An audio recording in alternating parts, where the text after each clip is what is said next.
Party के अंदर इस बात का जज्बा है कि अगर हम देश को अंग्रेजों से आजाद करा सकते हैं तो इस देश को हम अंग्रेजों के चापलूसों से भी मुक्त कराएंगे। इस बात को याद रखिएगा, इस बात को याद रखिएगा कि आपने देश के साथ जो खिलवाड़ किया है उस खिलवाड़ के खिलाफ हैं हम।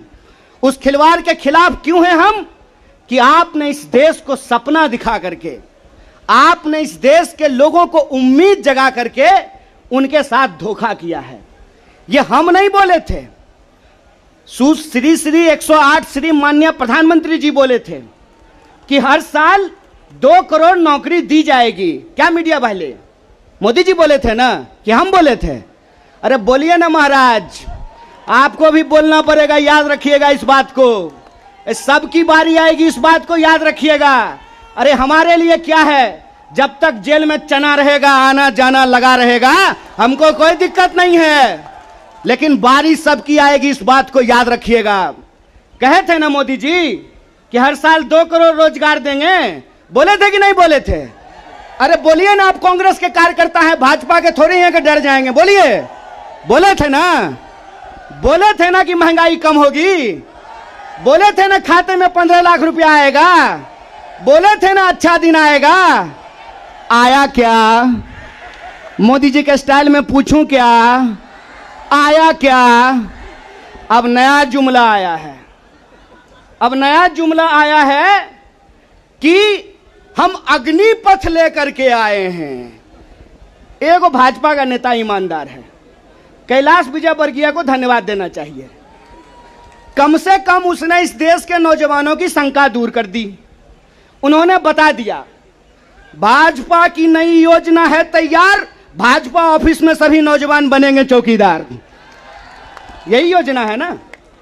लेकिन मैं कहता हूं विजयवर्गीय जी, आपका बेटा बल्ला बहुत बढ़िया चलाता है, अफसर पे बैठ चला रहा था, उसको बीजेपी ऑफिस में क्यों नहीं सिक्योरिटी गार्ड बना देते हैं? मंत्री का बेटा बनेगा सेक्रेटरी, मंत्री का बेटा बनेगा बीसीसीआई का सेक्रेटरी, और किसान मजदूर का बेटा बनेगा भाजपा ऑफिस में सिक्योरिटी गार्ड। हाय रे हिपोक्रेसी, इसी को हिपोक्रेसी कहते हैं ना। और बेईमानी किसको कहते हैं? देश की जनता को लगा कि जब मोदी जी बोल रहे हैं तो सच ही बोलेंगे। मोदी जी की हर बात को मान लिया देश के लोगों ने। मोदी जी ने कहा दीपक जलाओ तो देश ने दीपक जलाया, मोदी जी ने कहा बत्ती बुझाओ तो देश ने बत्ती बुझाया, मोदी जी ने कहा थाली बजाओ तो देश ने थाली बजाया। सब कुछ किया इस देश ने, लेकिन देश अब तक इंतजार कर रहा है कि मोदी जी जो हमको कहे थे उसमें से एक भी चीज पूरा नहीं किए हैं। और ये देश की जो परिस्थिति है, इस परिस्थिति पे मुखर होकर के हमारे नेता बोलते हैं। इस बात का हमको गर्व है कि सरकार के सामने बिना झुके कोई लड़ता है अड़ करके तो उसका नाम राहुल गांधी है। उसको डराना चाहते हैं, उसको डराना चाहते हैं, उसको झुकाना चाहते हैं। अरे आप कहते हैं मोदी जी मैं भी चौकीदार, मोदी जी के समर्थन में लोग कहते हैं मैं भी चौकीदार। ये चौकीदार नहीं हैं, ये देश के ठेकेदार हैं। और ये देश के ठेकेदार कैसे हैं? क्योंकि इस देश के लोगों का, उनके भविष्य को ये ठेके पे कर देना चाहते हैं। ये जो अग्निपथ योजना है, इसकी मोटी मोटी बात आप समझ लीजिए। मैं बड़े ध्यान से सारा प्रेस कॉन्फ्रेंस सुन रहा हूं। प्रेस कॉन्फ्रेंस में सरकार जिलेबी की तरह गोल गोल कर रही है, हर चीज को सब कुछ बोल रही है, सब फायदा गिना रही है। हो सकता है कि कोई भाजपा का मंत्री यह भी आकर के कह दे कि अग्निपथ योजना में शामिल होने के बाद आपका बाल नहीं गिरेगा। जिस तरीके से उसके फायदे गिनाए जा रहे हैं, लेकिन असली बात नहीं बताया जा रहा है।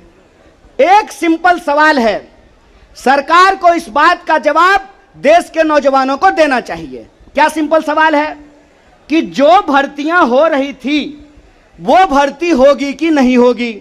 सवाल नंबर 1 सिंपल बात है। पहले आर्मी में हर साल 75,000 कम से कम लोग बहाल होते। ओबामा पे जो कहा उन्होंने, तुम चुप रहो, ये प्रधानमंत्री के शब्द हैं। हमें मालूम है आप कैमरा प्रेमी व्यक्ति हैं, जिम कॉर्बेट में थे जब आप ये पुलवामा की दुखांतिका हुई, जहां 40 जवान हमारे शहीद हुए। एक ढाबे पर आकर उन्होंने सतपाल मलिक जी को फोन किया और बोला, कहो सतपाल क्या हुआ। फिर जब इन्होंने कहा कि हमारी लापरवाही से हुआ है, तो कहा तुम चुप रहो, ये कोई और चीज है। ये शब्द बड़े ध्यान